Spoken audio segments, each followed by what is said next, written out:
Assalamualaikum warahmatullahi wabarakatuh. Selamat datang di YouTube Junaid Channel. Pada kali ini saya akan menampilkan situasi hari pekan di Kota Bernun.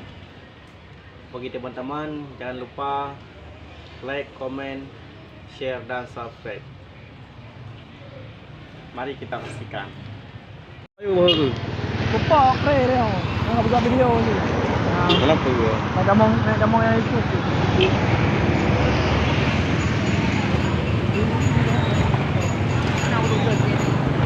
Nyo orang satu dah Bernun.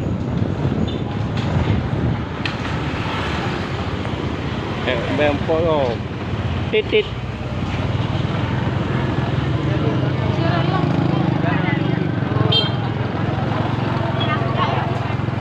Korea secara langsung kan? Ada ya? Yang secara langsung, secara live.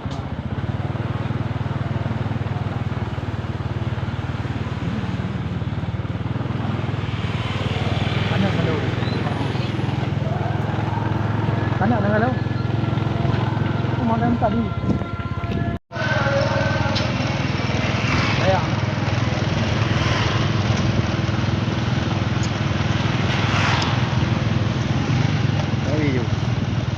Wih ya. Ano? Tuan.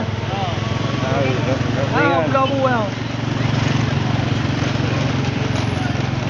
Gua ada pro deh. Kan? Ini dah mampan nak pergi luar. Ada ya.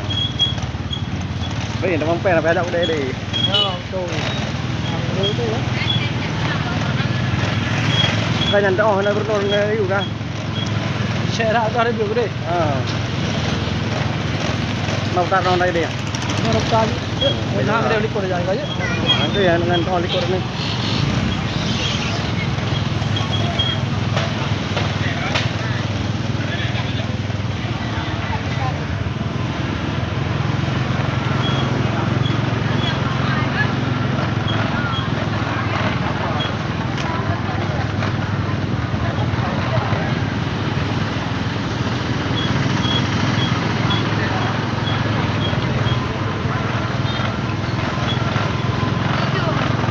Right, kali cek ni dia. Okey. Kali cek lah. Kita cek.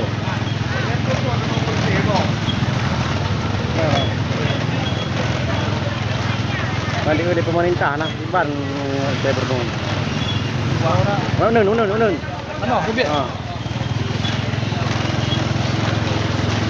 Di tepi.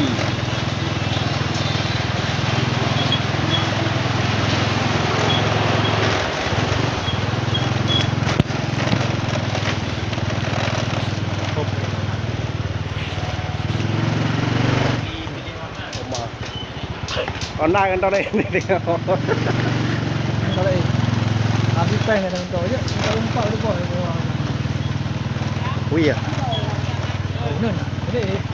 Nun yang ada.